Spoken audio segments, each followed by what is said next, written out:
Have you ever sat in a courtroom, holding your breath, while the person you once loved looks at you like you're already defeated? Because that's exactly where I was. My hands were shaking, my heart was pounding so hard I could hear it in my ears.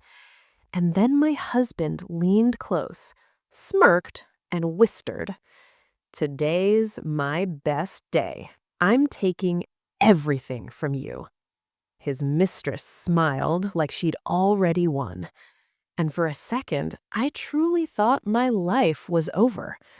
But what he didn't know was that this wasn't the end of my story. It was the beginning of his nightmare. Welcome back to The Mother's Voice, where real stories hit deep and every lesson comes straight from the heart. Before we begin, take a moment to subscribe, because this story will stay with you long after it ends. I used to believe love was enough, that if you showed up, stayed loyal, and kept your family first, everything else would fall into place.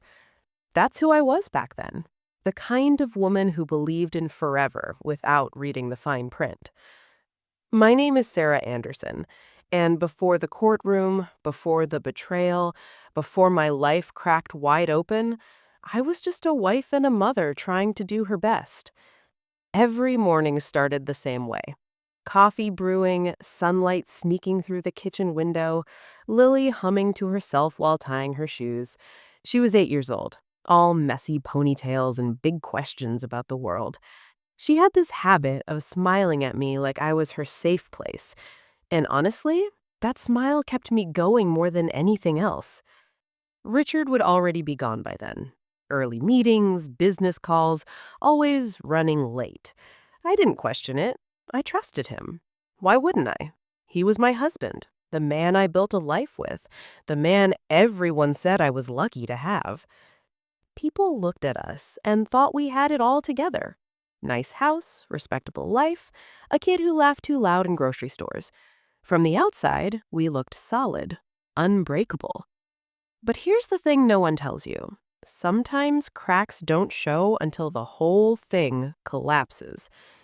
Back then, I didn't notice how quiet dinners had become, how Richard's phone never left his hand, how his eyes drifted away when I spoke like he was already somewhere else.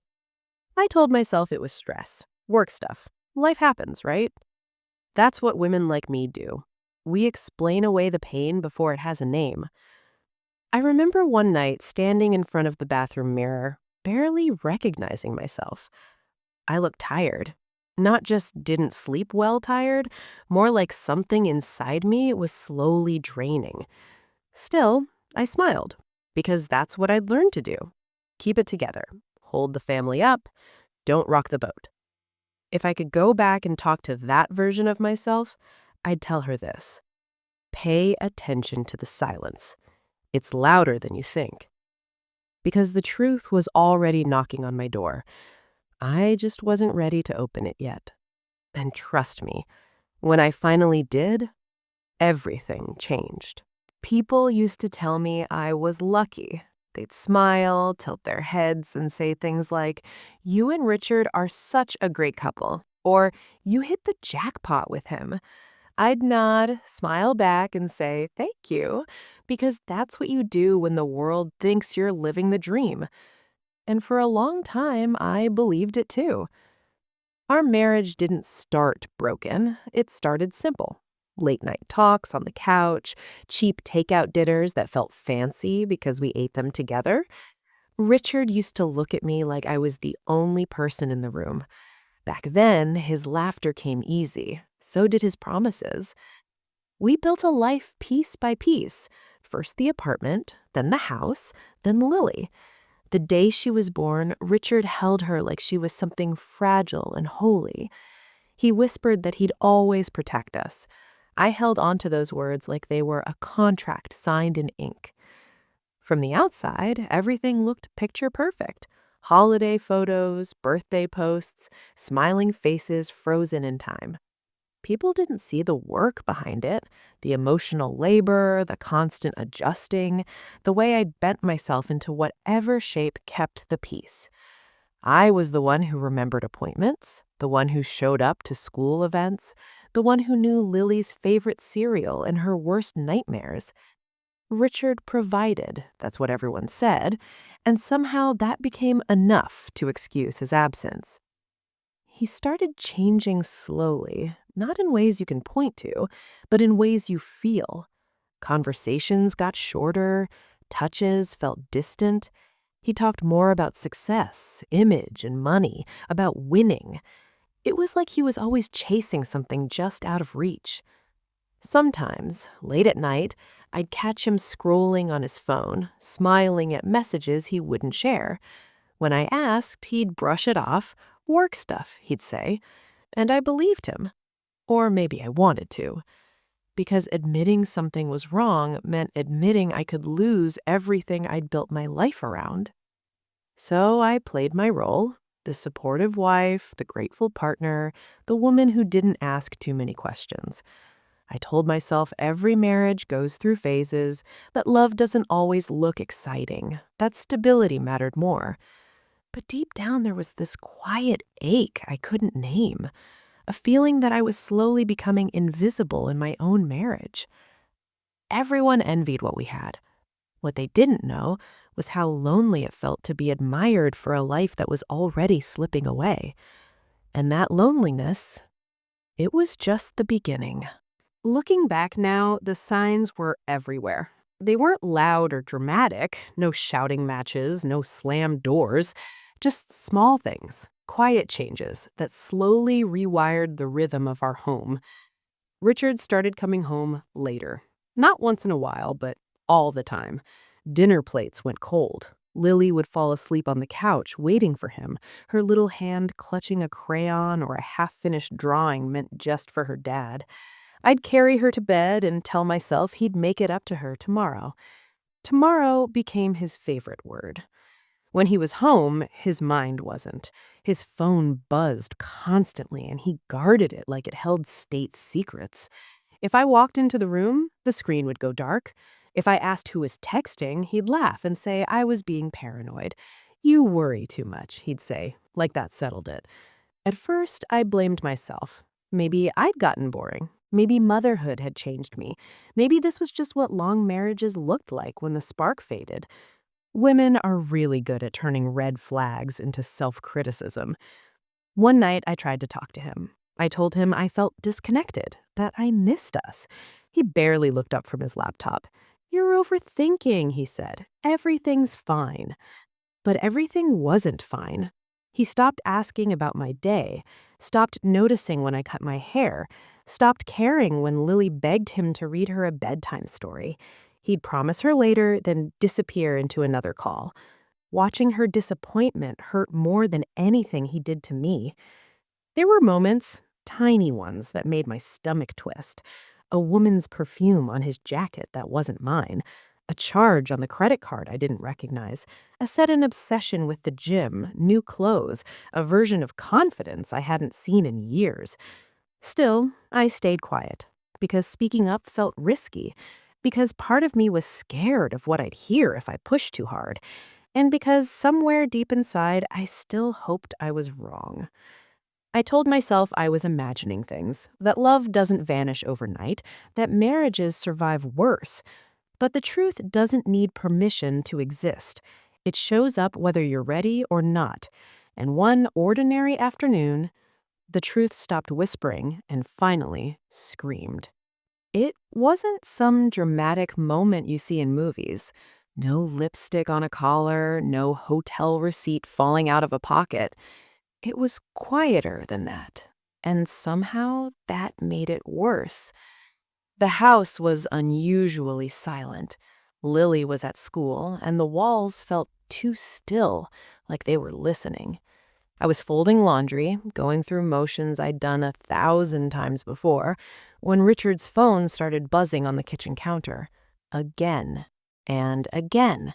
Same number, same vibration.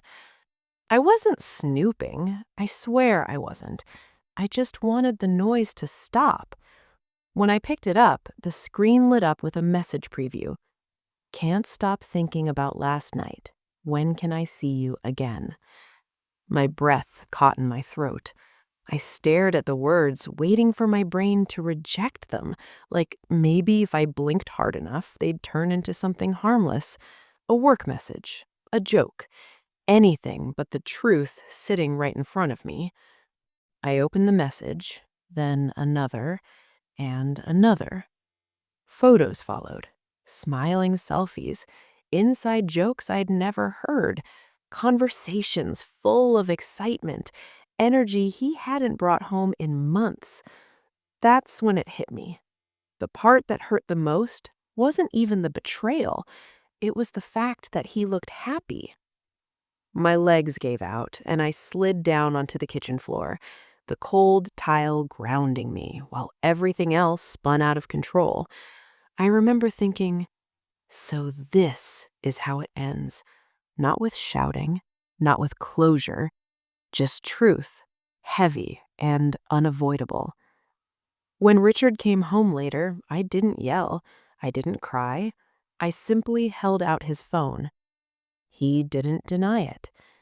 That silence, that moment where he chose honesty over excuses, cut deeper than any lie could have. He rubbed his face like he was tired of the conversation.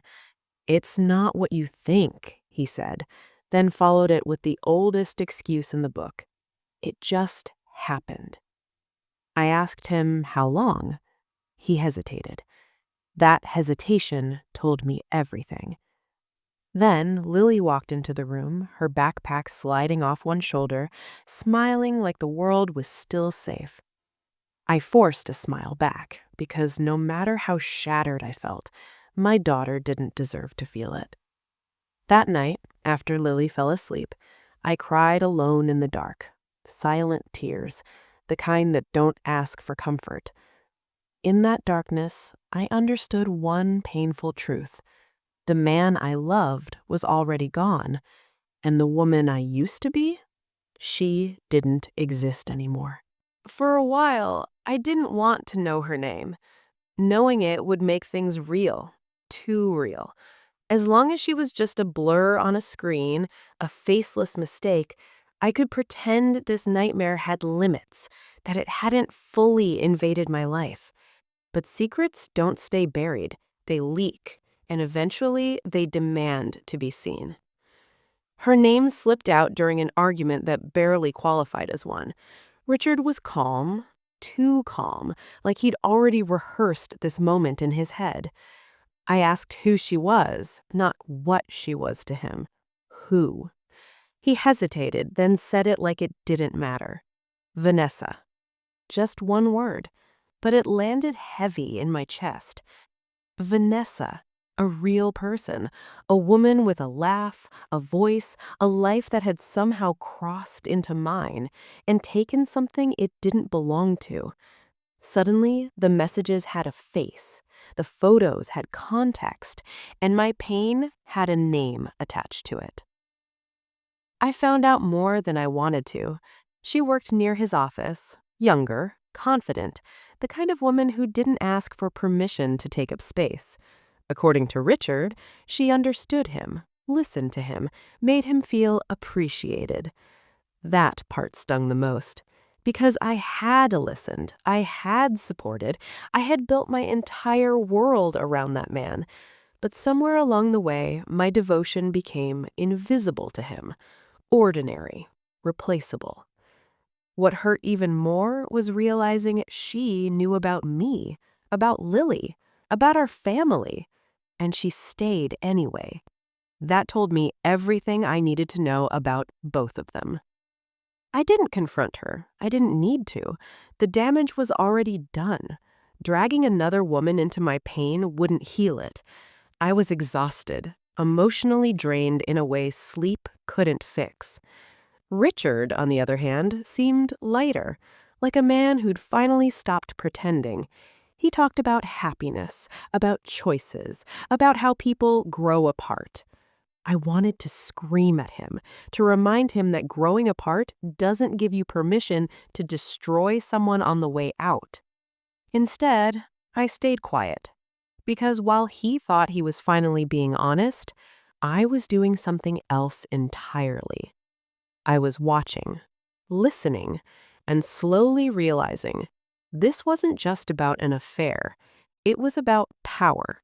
And Richard had no idea he was about to lose it. After the truth came out, I expected anger, regret, maybe even guilt. What I didn't expect was cruelty. Richard didn't yell. He didn't apologize either. Instead, he grew distant in a way that felt deliberate, calculated, like he was slowly pulling a curtain between us and daring me to react. Every conversation turned cold, stripped of warmth and patience. He started speaking to me like I was a problem he needed to manage. If I asked where he was going, he'd smirk and say, "I don't owe you explanations anymore." If I brought up Lily, he'd sigh and accuse me of using her to manipulate him. And when I cried, because sometimes the pain just spilled out, he'd look at me with something close to annoyance. That's when it hit me. He wasn't sorry. He was relieved. Relieved that the secret was out. Relieved that he no longer had to pretend. And worst of all, relieved that he could finally rewrite the story, one where he was the victim and I was the obstacle standing between him and his happiness. Vanessa's presence crept into our home like a shadow, not physically, but emotionally. Richard compared me to her without saying her name. Some people are more supportive, he'd say. Some people actually understand ambition. Each word chipped away at something inside me. I started questioning myself, my worth, my choices. I wondered when I'd stopped being enough. I wondered if motherhood had erased the woman he once loved, or if he simply stopped seeing me as human. The house felt tense all the time. Lily noticed. Kids always do. She'd ask why Daddy was mad, why he didn't kiss me goodbye anymore. I'd tell her grown-up problems were complicated and pull her close, hoping my arms could shield her from the truth. But the truth has a way of seeping through cracks. One night, during a quiet argument that turned sharp without warning, Richard looked at me and said, "You should be grateful I stayed this long." That sentence did something to me. It wasn't just cruel, it was dismissive of every sacrifice I'd made, every dream I'd paused, every piece of myself I'd given to keep this family standing. In that moment, I understood something painful, but necessary. The man I married wasn't fighting for us anymore. He was fighting to win. And love, real love, doesn't look like that. By the end of that night, as I lay awake listening to the quiet hum of a house that no longer felt like home, one thought kept repeating in my mind. If this was the version of him I was left with, then maybe surviving him would require becoming someone new. The word divorce didn't arrive gently. Richard threw it into the room like a weapon, sharp and intentional, meant to wound. We were standing in the kitchen, same place where I'd once planned birthday dinners and packed Lily's lunches. Now it felt like neutral ground in a war I hadn't signed up for.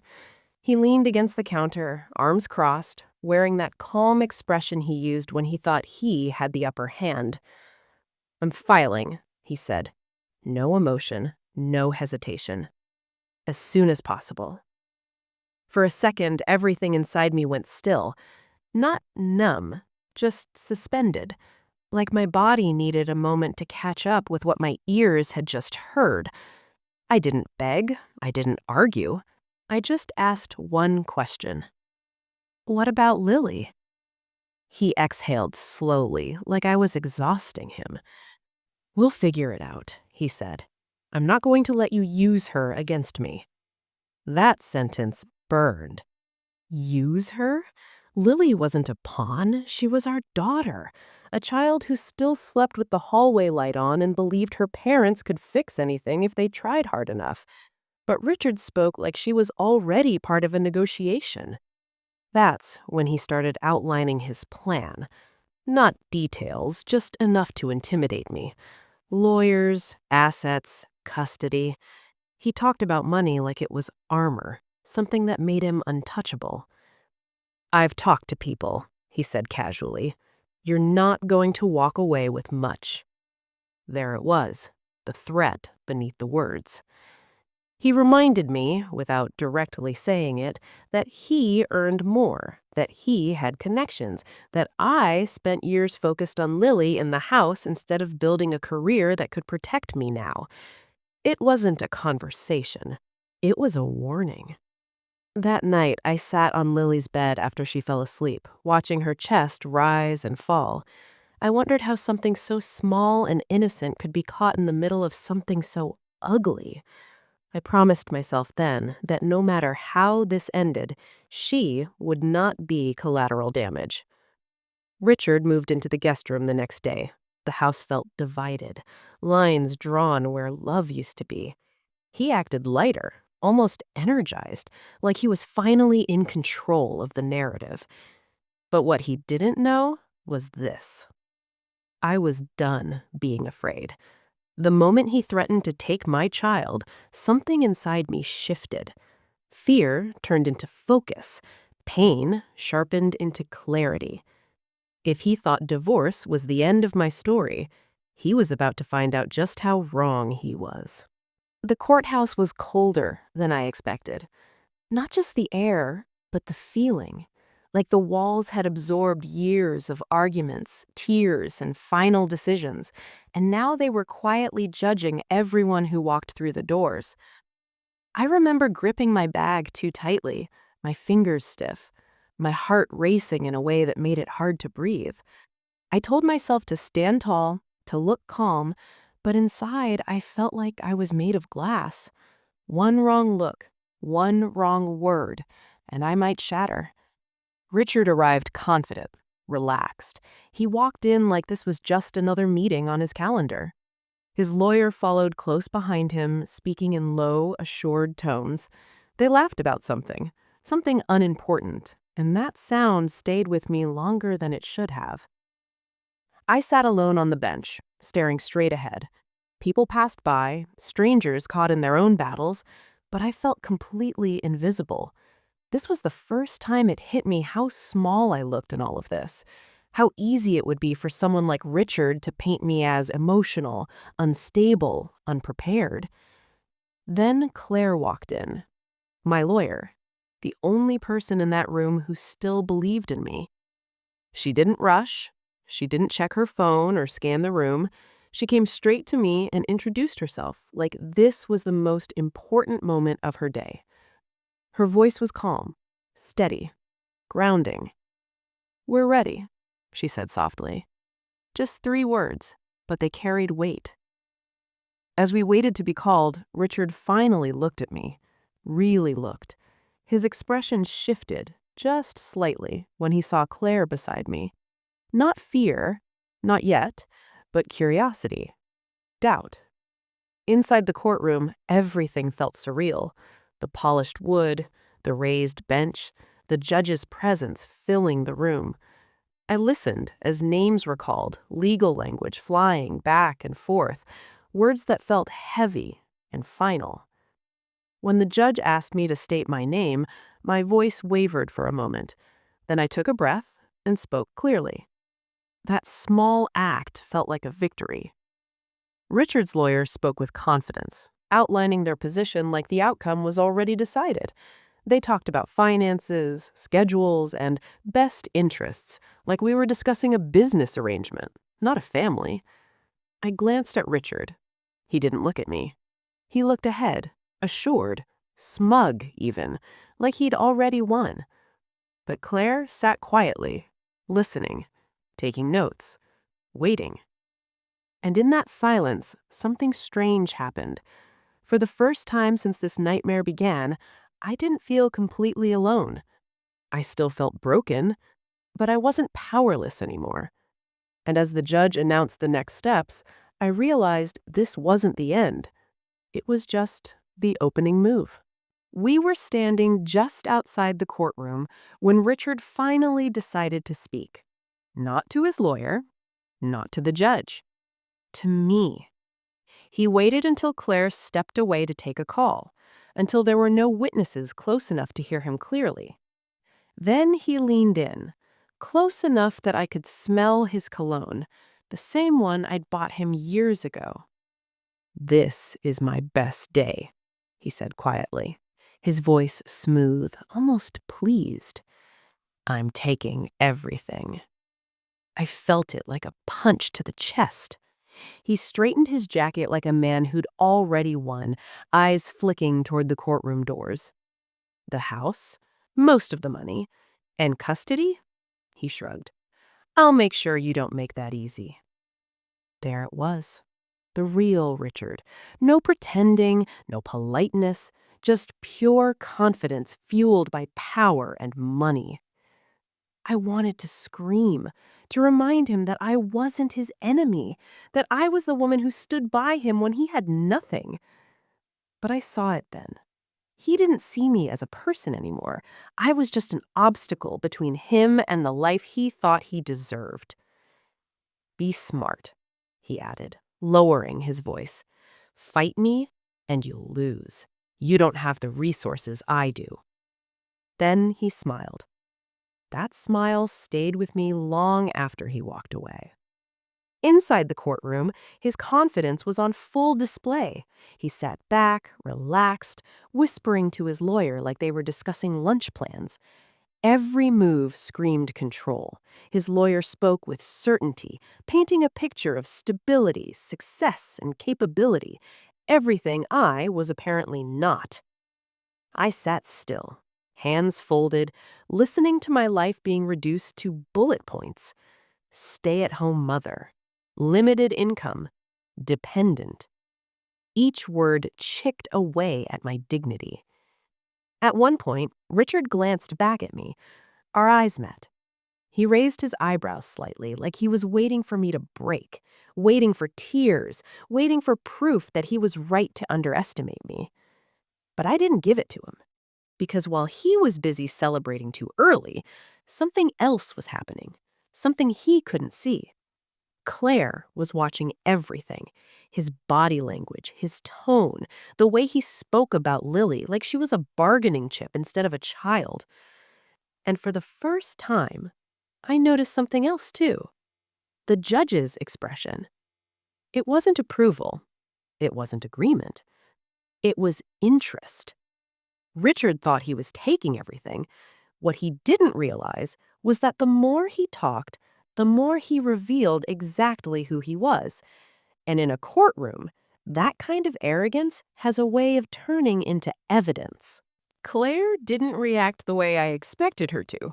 When Richard finished speaking, when his lawyer sat down with that look of smug satisfaction, I felt the tension coiled tighter in my chest. This was the moment I thought would crush me, the moment where reality settled in and confirmed my worst fears. But Claire leaned back slightly and smiled. Not a loud smile, not a dramatic one, just a small, knowing curve of her lips that felt completely out of place in that heavy room. She stood slowly, adjusting her blazer, calm as if she had all the time in the world. No rush, no nerves. That alone shifted something in the air. "Your Honor," she began, her voice steady and clear, "before we discuss outcomes, I'd like to clarify a few details." Richard didn't look worried. He looked bored. Claire asked simple questions at first about schedules, finances, responsibilities, nothing dramatic. Richard answered confidently, almost too confidently. He spoke about providing, about stability, about how much he'd done for his family. Claire nodded, took notes. Let him talk. Then she asked about Lily. "How often do you attend school meetings? Who handles medical appointments? Who stays home when she's sick?" Richard hesitated, just slightly, not enough for him to notice, but enough for someone like Claire. She didn't press right away. She let the silence do the work. When she finally spoke again, she turned toward me. "Mrs. Sarah Anderson," she said gently, "could you answer those same questions?" My heart raced, but I spoke about bedtime routines, about homework, about knowing which stuffed animal Lily needed when she was scared, about being there. Claire nodded again, calm, controlled. I glanced at Richard. His jaw was tight now. His confidence flickered, not gone, but cracked. Claire finished and returned to her seat without drama. No grand speech, no obvious win. But as she sat down, she leaned toward me and whispered, "Let him keep talking." I didn't understand it then, not fully, but I trusted her, because in that moment, I realized something important. Claire wasn't fighting emotionally. She wasn't reacting to Richard's threats or his arrogance. She was building something, quietly, carefully. And while Richard thought the courtroom was a stage for dominance, Claire understood what it really was: a place where patience beats power, where facts matter more than confidence, and where the loudest person in the room often ends up telling on himself. As the judge called for a brief recess, Claire stood, calm as ever. That quiet smile returned, and suddenly, for the first time since this all began, I felt something unexpected rising inside me. Hope.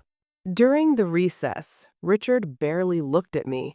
He was too busy pacing, whispering into his phone, confidence leaking back into his posture like armor snapping into place. He still believed this was going his way, that whatever cracks had appeared could be smoothed over with money and charm. Claire, on the other hand, was quiet. She sat beside me, flipping through her folder, not rushed, not tense, just focused. I noticed how organized everything was. Tabs, notes, dates neatly highlighted. It didn't look like panic preparation. It looked like a plan that had been waiting for the right moment. When court resumed, Claire stood again. "Your Honor," she said, "with the court's permission, we'd like to submit additional documentation." Richard's lawyer frowned slightly. "We weren't informed of any new evidence." Claire met his gaze calmly. "The documents were disclosed according to procedure." That's when I saw it. The first real flicker of unease cross Richard's face. Claire began laying it out piece by piece. Bank statements, travel records, time-stamped messages. Nothing sensational, just facts. Cold, precise, impossible to argue with. She showed patterns. Money moved quietly, accounts I'd never been told about, expenses that didn't match the story Richard had presented, trips labeled as business that lined up perfectly with the dates of his affair. Then she addressed custody. Claire didn't raise her voice, she didn't accuse, she simply asked the court to consider consistency, presence, priorities. She submitted school records, medical logs, and sworn statements that showed who had actually been there for Lily day after day. Richard's lawyer objected twice. Both times, the judge overruled him. The room felt different now, heavier, focused. Richard shifted in his seat. The confident posture he'd worn all morning slowly collapsed inward. He whispered something to his lawyer, but it didn't carry the same certainty anymore. What stunned me most wasn't the evidence itself, it was realizing how much of my life had been documented without me knowing, how long Claire had been preparing, how carefully she'd waited. This wasn't a reaction, it was strategy. When Claire finished, she sat down without ceremony. No smile this time, no glance in my direction, just quiet confidence. I looked at Richard. For the first time, he looked unsure. The judge leaned forward, eyes fixed on the documents in front of him. And in that moment, I understood something powerful. Richard hadn't been winning. He'd just been talking. And now the truth was doing the talking for him. You could feel it before anyone said a word. The courtroom didn't sound different, but it felt different, like the air itself had thickened. Conversation stopped, papers rustled more slowly. Even the judge's posture changed, his attention fully locked onto the documents in front of him. Richard sat frozen. The man who'd walked in like he owned the place now looked trapped by it. His lawyer leaned in, whispering urgently, flipping through notes that suddenly didn't feel complete enough. Confidence had drained from their side of the room, replaced by something much quieter: concern. The judge asked questions, not emotional ones, not accusatory ones, but precise, pointed questions about timelines, about financial transparency, about priorities.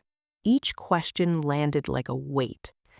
Richard answered, but his voice wasn't smooth anymore. He stumbled, corrected himself, paused too long before responding. The image he'd built, successful, controlled, responsible, began to crack under scrutiny. Claire stood only when necessary. She let the process work. She let Richard explain himself into deeper corners. When she did speak, it was brief and direct, guiding the focus back to facts instead of excuses. At one point, the judge looked directly at Richard and asked, "Mr. Richard Anderson, were these expenditures disclosed during your initial financial statement?" Richard opened his mouth, closed it, tried again. "I didn't think they were relevant," he said. The judge raised an eyebrow. Relevant. That word hung in the air like a verdict waiting to happen. I sat there, hands folded in my lap, barely breathing. I wasn't smiling. I wasn't celebrating. I was watching the truth take shape in real time and realizing how fragile lies really are when they're exposed to light. Lily's name came up again. The judge asked about stability, about emotional presence, about the impact of ongoing conflict. For the first time, my daughter wasn't being discussed as a bargaining chip, but as a human being. Richard's lawyer tried to regain control, arguing intent, misunderstanding, oversight, but the rhythm had changed. The room wasn't leaning his way anymore. It was leaning toward clarity. When the judge called for a brief pause to review the submissions, everyone stood. Richard didn't look at me this time. He stared straight ahead, jaw tight, hands clenched. Claire leaned toward me and whispered, "This is the moment." I didn't fully know what she meant, but I felt it. The shift, the balance, the quiet turning of the tide. Whatever happened next, one thing was certain. The courtroom no longer belonged to Richard, and neither did my future. When the judge returned, the room stood to attention, but something had already changed. Not just the mood, the balance of power. Richard straightened his back, trying to reclaim the confidence that had slipped away from him, but it didn't fit anymore. It looked borrowed, forced, like a suit that no longer belonged to him. The judge began speaking slowly, deliberately, each word measured. He addressed the financial discrepancies first, the undisclosed accounts, the misleading statements, the pattern of behavior that suggested intention, not oversight. Richard's lawyer tried to interrupt once, but was shut down with a raised hand. "Let me finish," the judge said. That was it. That was the moment Richard's control truly vanished. The judge spoke about credibility, about responsibility, about trust, not just between spouses, but between a parent and the court. I watched Richard's face change as the weight of it sank in. His jaw clenched, his eyes darted. The man who once whispered that he'd take everything now looked like he was bracing for impact. Then came Lily. The judge spoke her name gently, carefully, as if reminding everyone that this case wasn't about winning or losing. It was about a child, about stability, about who had shown up consistently, quietly, without expecting applause. I felt tears sting my eyes, but I didn't let them fall. Richard shifted in his seat. For the first time, he looked at me, not with arrogance, not with anger, but with something dangerously close to panic. When the judge announced temporary rulings, the words hit like thunder. Primary custody awarded to me. A pause, a breath, then more. financial restrictions placed on Richard, mandatory disclosure, further review scheduled. It wasn't the end, but it was a collapse. Richard's lawyer leaned toward him urgently. Richard didn't respond. His shoulders slumped, just slightly, but enough for me to see it. The man who walked into court believing he owned the outcome now was staring at the consequences of his own choices. As we stood to leave, Richard finally spoke. Not loud, not threatening. "This isn't over," he muttered. I looked at him, really looked at him, and realized something surprising. He was right. But not in the way he thought. Because what wasn't over wasn't the fight. It was his illusion of control. And as I walked out of that courtroom, Lily's face filling my mind, I knew one thing with absolute certainty. I hadn't just survived that day. I had taken the first real step toward freedom. The days after court felt strangely quiet.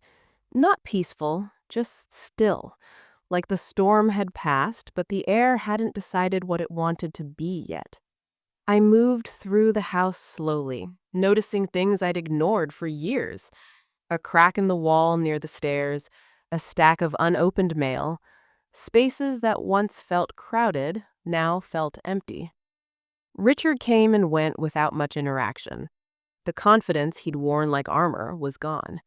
In its place was something awkward and uncertain. We spoke only when necessary, mostly about schedules and logistics. No arguments, no apologies, just distance. And honestly, I preferred it that way. Lily adjusted faster than I expected. Children are resilient in ways adults forget. She asked fewer questions once the tension eased. She laughed more, slept better. One night, as I tucked her in, she wrapped her arms around my neck and whispered, "You seem happier, Mommy." That nearly broke me, because I wasn't happy. Not yet. But I was lighter.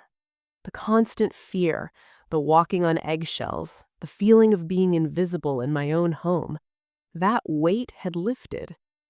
I started doing small things just for me. Morning walks, journaling, saying no without explaining myself. It felt awkward at first, like wearing someone else's clothes, but slowly those moments stitched something back together inside me. I thought about the woman I used to be, the one who apologized too quickly, the one who believed love meant endurance at any cost. I didn't hate her. I understood her. She did what she thought was right with the tools she had, but I didn't want to live as her anymore. Claire checked in often, not just as a lawyer, but as a quiet reminder that preparation and patience mattered. She told me to document everything, to stay focused, to protect my peace as fiercely as I protected my child. Some nights were still hard. Grief doesn't disappear just because justice begins to show up.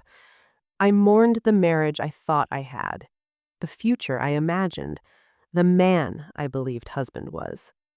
But grief doesn't mean weakness. It means you loved deeply. And loving deeply doesn't make you foolish. It makes you human. As I stood in the kitchen one evening, watching Lily do homework at the table, I realized something important. I wasn't waiting to be rescued anymore. I was rebuilding, one decision at a time, one boundary at a time, one breath at a time. And for the first time in a long while, the pieces I was picking up felt like they belonged to me.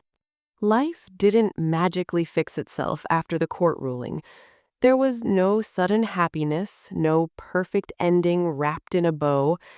What there was clarity, and that changed everything. The divorce process continued, slower now, quieter.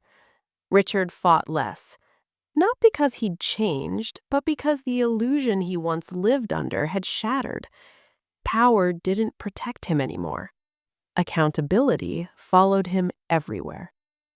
I stopped trying to explain myself to people who weren't living my life. I stopped shrinking to make others comfortable. The silence that once scared me now felt like space to breathe, to think. to grow. Lily became my compass. Every decision I made, I asked myself one question: does this protect her peace? If the answer was no, I didn't do it. Simple as that.